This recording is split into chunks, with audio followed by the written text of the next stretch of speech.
Film berjudul Damsel, tahun rilis 2024. Disutradarai oleh Juan Carlos Fresnadillo.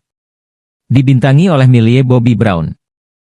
Seorang raja bersama beberapa prajuritnya menuju sebuah gunung untuk membunuh seekor naga yang menjadi ancaman bagi rakyat mereka. Namun, sang naga dengan mudahnya menghabisi mereka dengan semburan api.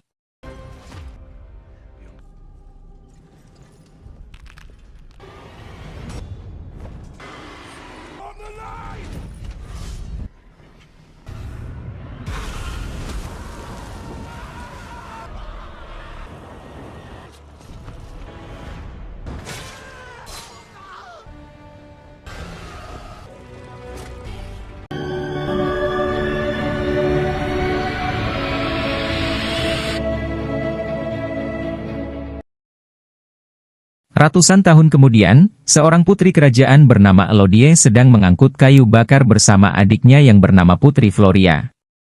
Alasan keduanya melakukan tugas ini karena kondisi kerajaan mereka sedang krisis pangan. Tanah di wilayah kerajaan sangat gersang dan dipenuhi salju yang tak kunjung kering. Elodie dan Floria melihat gerobak kuda yang sepertinya ingin bertamu ke kerajaan mereka. Keduanya pun kembali dan menemukan ayah serta ibu tiri mereka sedang berbicara dengan pendeta berbaju merah. Kedatangan pendeta tersebut ternyata untuk memberikan surat pesan dari Ratu Kerajaan Aurea. Setelah pendeta itu pergi, ayah Elodie bernama Lord Byford membuka surat tersebut dan mendapati bahwa surat itu berisi lamaran Pangeran Aurea kepada Putri Elodie. Apabila Elodie menerima lamaran tersebut, maka Kerajaan Aurea akan memberi imbalan harta kekayaan kepada Kerajaan Byford. Menyadari kondisi ekonomi kerajaan sedang buruk, Byford pun meminta Elodie menerima lamaran tersebut. Elodie pun menerimanya dengan terpaksa karena sudah tak tega melihat rakyatnya menderita akibat kelaparan. Keesokan harinya, Floria, Elodie, ibu tiri, dan Byford berangkat menggunakan kapal menuju kerajaan Aurea yang terletak di sebuah pulau.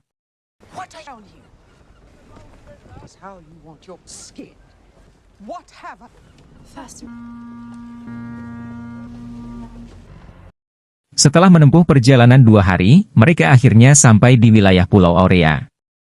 Di sana, mereka disambut oleh kabut tebal dan juga 2 patung naga yang terlihat menyeramkan.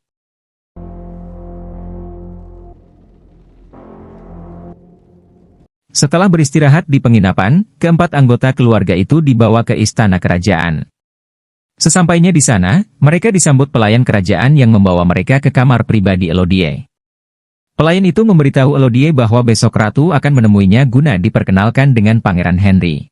Malamnya, Elodie sendirian pergi ke jendela menara dan tak sengaja melihat seorang gadis bernama Eloise berada di menara sebelah dengan tatapan penuh penyesalan. Di malam harinya, Elodie tidak bisa tidur karena masih penasaran dengan wajah Pangeran Henry. Ketika Elodie melihat pemandangan hutan Aurea melalui jendela, tiba-tiba ia melihat di kaki gunung.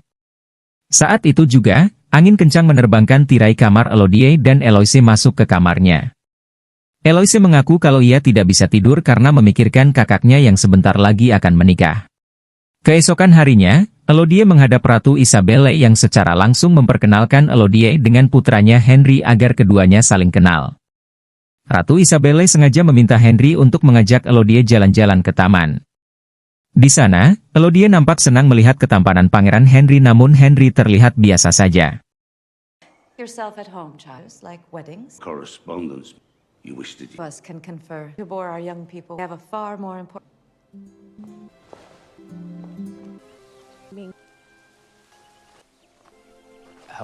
Where I come harsh and will save us. Henry kemudian mengajak Elodie berkuda melintasi taman. Saat mereka menikmati pemandangan, Elodie mengatakan kalau semalam ia melihat cahaya di pegunungan. Henry pun menjelaskan bahwa kerajaannya masih memiliki ritual tahunan yang mana akan terhubung ke pernikahan di setiap keturunan kerajaan Aurea. Sementara itu di istana, ibu tiri Elodie baru saja melihat Byford dan Isabelle berbicara tentang imbalan harta. Ia pun menanyakan masalah pernikahan Elodie kepada Byford, namun Byford menolak untuk membahasnya dan mengatakan bahwa Ratu Isabelle akan tetap memberi harta imbalan yang melimpah kepada kerajaan mereka.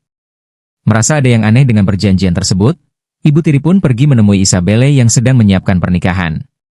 Si ibu tiri lalu mulai basa-basi dengan berbicara tentang hubungan antar kerajaan setelah pernikahan. Namun bukannya disambut baik, Isabelle malah terlihat tidak suka dengan ibu tiri dan menghina keluarganya. Isabelle tidak hanya menyebut nama Elodie dengan nama Elise, tetapi juga menunjukkan sikap yang mencurigakan. Hal ini membuat ibu tiri Elodie curiga bahwa Pangeran Henry bakal menikah dengan dua putri sekaligus, yaitu Elise dan Elodie. Tak terima putrinya bakal disakiti, ibu tiri menemui Elodie dan memintanya untuk berpikir dua kali sebelum menikah. Namun, sebelum ibu tiri sempat memberitahu tentang kecurigaannya, Byford datang dan menyuruh istrinya pergi dari tempat tersebut. Just And these girls, they need... Still time. Juice.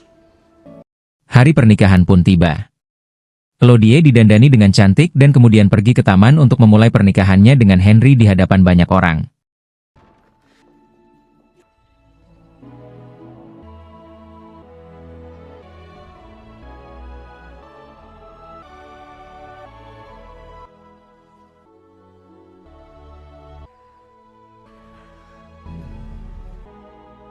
Princess of all. Setelah pernikahan selesai, Henry mengajak Elodie pergi ke tempat ritual. Henry membawa Elodie ke kaki gunung, tempat ritual kerajaan diadakan.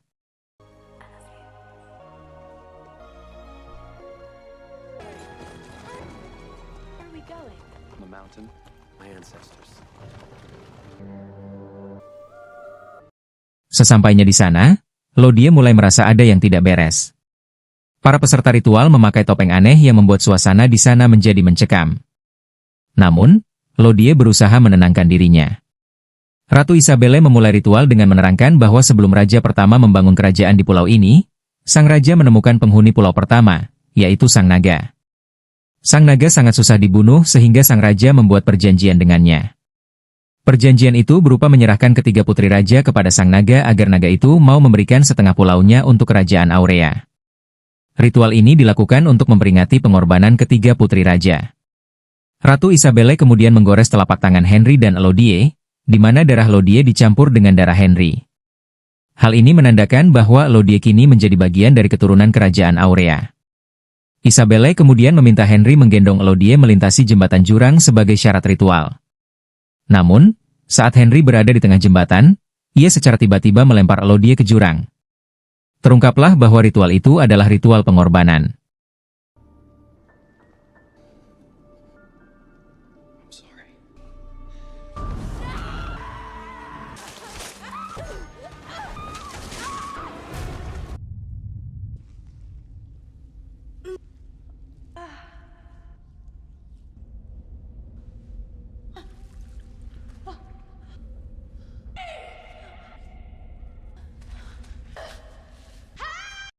Elodie mencoba memanjat jurang, tetapi dinding jurang terlalu licin. Elodie pun berteriak meminta tolong, tetapi teriakannya malah membangunkan sang naga. Saat itu juga, Elodie melihat banyak sekali permata, yang artinya sudah ada banyak korban yang dijadikan tumbal. Elodie dikejutkan dengan cahaya api yang muncul di dalam gua. Ia pun mendekati sumber cahaya tersebut, yang ternyata berasal dari burung walet yang terbakar.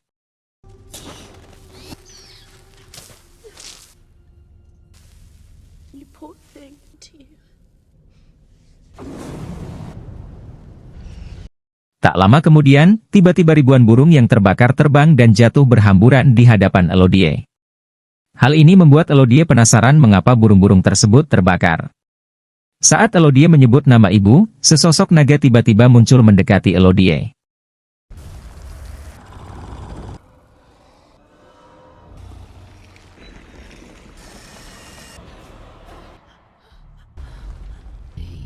Naga itu ternyata bisa berbicara. Naga itu memberitahu Elodie bahwa kerajaan Aurea memiliki hutang, di mana setiap generasi kaum Aurea harus menumbalkan putrinya kepada sang naga. Sang naga juga mengungkapkan bahwa setiap wanita yang dikirim ke gua ini memiliki bau darah bangsawan Aurea, tetapi sebenarnya bau tersebut disebabkan tercampurnya darah keturunan bangsa Aurea dengan korban. Sang naga kemudian mulai memburu Elodie dengan hembusan api. Namun, Elodie berhasil menghindar dengan masuk ke dalam terowongan gua.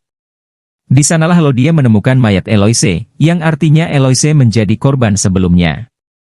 Meskipun berhasil lolos, punggung Elodie terkena api yang meninggalkan luka bakar.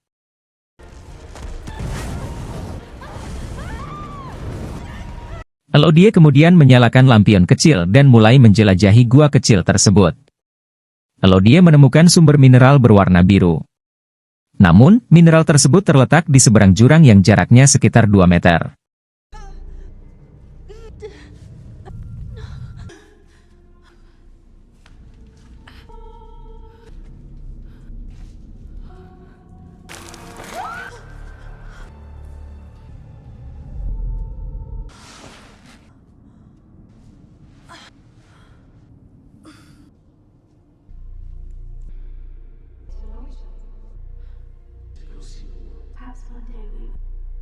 Elodie melompat melewati jurang dan hampir saja jatuh terpeleset. Setelah melewati jurang, Elodie mendapati bahwa nyala biru tersebut disebabkan oleh makhluk mirip lintah yang jumlahnya sangat banyak. Karena lampu lampion yang Elodie bawa sudah mati, ia pun menggunakan lintah biru tersebut sebagai sumber cahaya.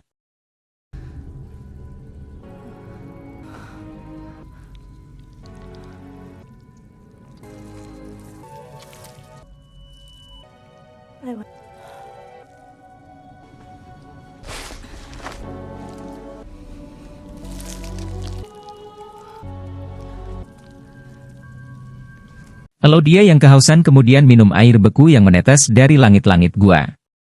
Namun, siapa sangka ternyata sang naga sudah berada di atas air beku tersebut dan mulai menyemburkan apinya ke arah Elodie. Beruntungnya, Elodie berhasil lolos dengan masuk ke dalam ruang gua yang lain. Di ruangan inilah Elodie menemukan puluhan baju korban sebelumnya dan daftar nama-nama para korban, termasuk Putri Victoria dan Guinevere. Elodie kemudian memutuskan untuk beristirahat di ruangan tersebut.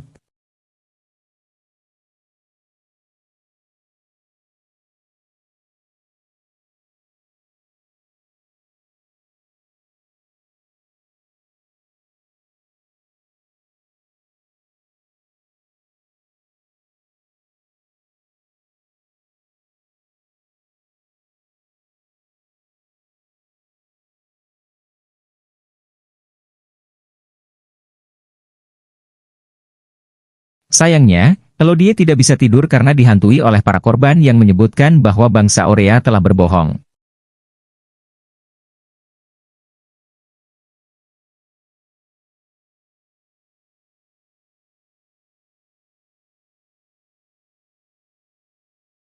Di saat itulah Elodie terbangun dan mendapati bahwa luka bakar di kakinya dikerumuni oleh lintah biru.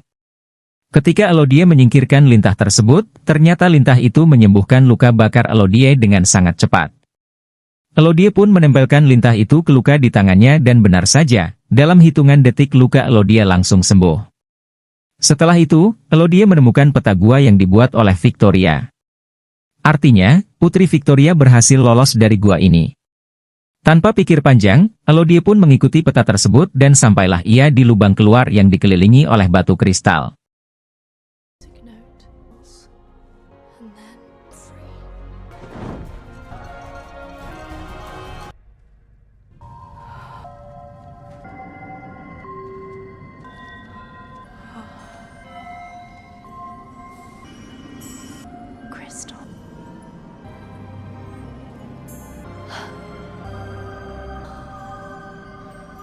Selain itu, Elodie juga menemukan mahkota Victoria dan menggunakan mahkota tersebut untuk memanjat lubang tersebut.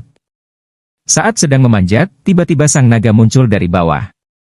Hal ini membuat Elodie hampir terjatuh, namun Elodie tak menyerah.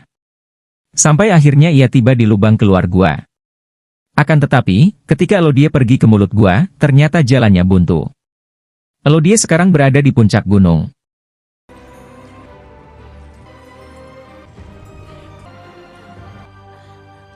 Di saat itu juga, Elodie melihat ayahnya dan 3 orang pria yang datang untuk menyelamatkannya. Ketika Elodie berteriak kepada ayahnya, sang naga datang. Untungnya, naga tersebut langsung pergi setelah mendengar teriakan dari Byford yang berubah pikiran untuk menukarkan putrinya dengan harta.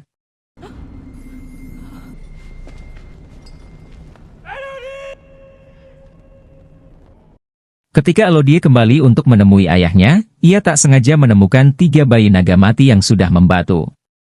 Dari sinilah terungkap alasan mengapa sang raja membuat perjanjian. Ratusan tahun lalu, saat Raja Aurea pertama mendatangi sarang naga, ia lebih dulu membunuh 3 bayi naga yang baru saja menetas. Hal itu membuat sang naga marah sehingga ia meminta sang raja untuk menebus kesalahannya dengan mengirim putri keturunannya untuk dijadikan tumbal.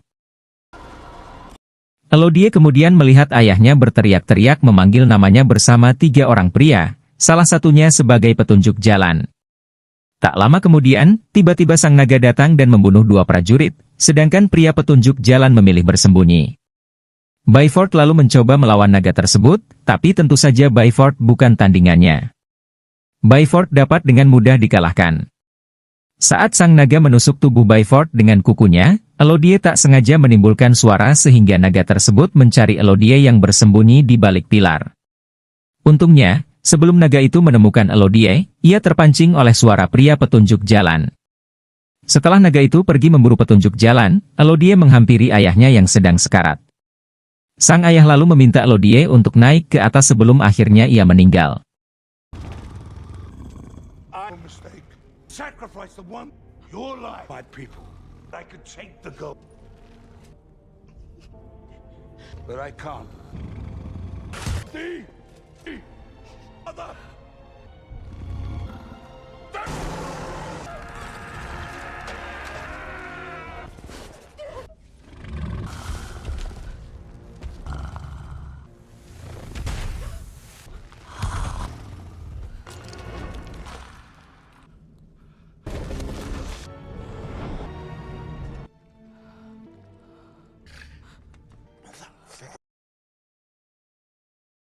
Setelah sang naga membunuh petunjuk jalan, ia melihat Elodie yang sedang naik ke atas pegunungan menggunakan tali. Ia pun menyemburkan apinya ke arah Elodie, tetapi Elodie berhasil lolos dan segera pergi melarikan diri dengan menaiki kuda.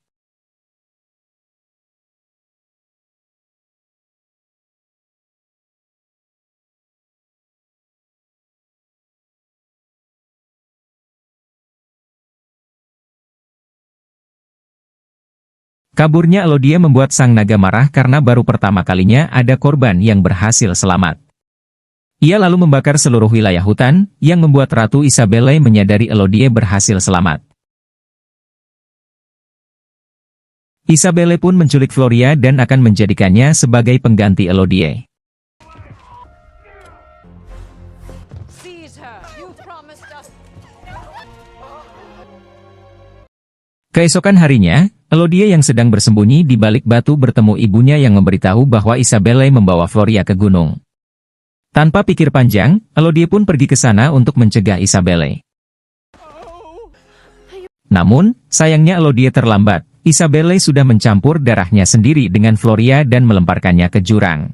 Elodie langsung menggunakan tali jembatan untuk turun ke dasar jurang, tetapi sang naga lebih dulu menangkap Floria. Elodie merancang siasat untuk mengalihkan perhatian naga.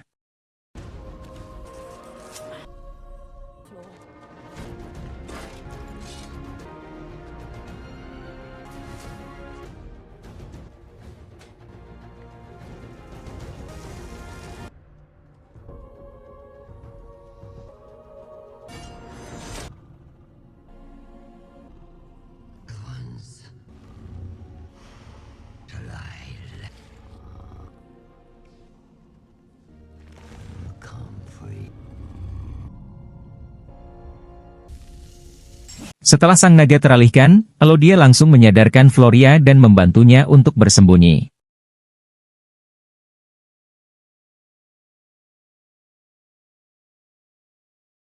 Saat sang naga kembali, Elodie menodongkan pedang ke mata sang naga, namun ia tidak memiliki keberanian untuk menyerang.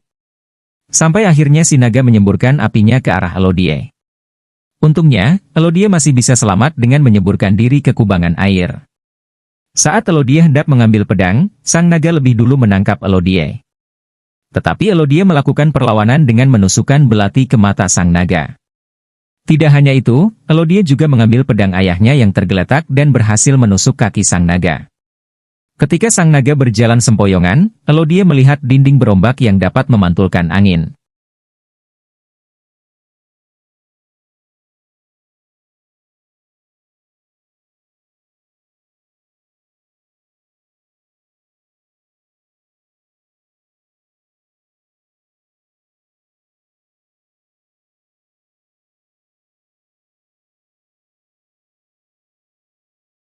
Elodie pun memancing naga ke dinding tersebut dan memintanya untuk membunuhnya dengan api. Saat naga menyemburkan api, Elodie langsung melompat sehingga api tersebut memantul dan mengenai kepala sang naga.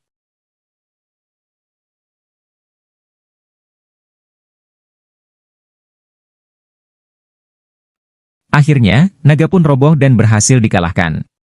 Elodie kemudian memberitahu sang naga bahwa selama ini ia dibohongi bangsa Aurea, di mana para wanita yang dikirim ke sini bukanlah putri keturunan bangsa Aurea asli, melainkan putri kerajaan lain yang dicampur darahnya dengan bangsa Aurea. Sang naga lalu meminta Elodie untuk membunuhnya, tetapi Elodie menolak dan malah menyembuhkan luka sang naga dengan lintah biru. Dari sinilah, sang naga akhirnya sadar dan berteman dengan Elodie.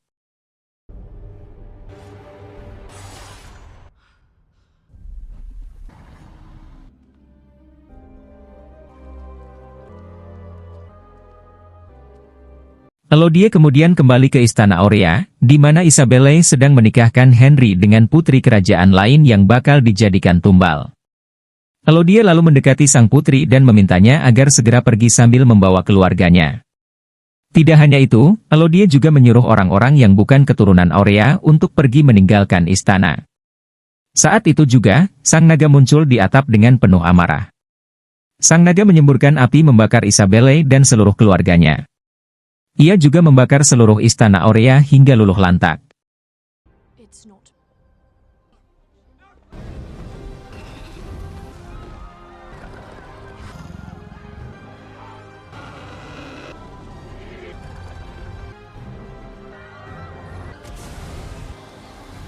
Di hari berikutnya, Elodie, Floria, dan ibu tiri kembali ke kerajaan bersama sang naga yang terbang mengiringi kapal mereka.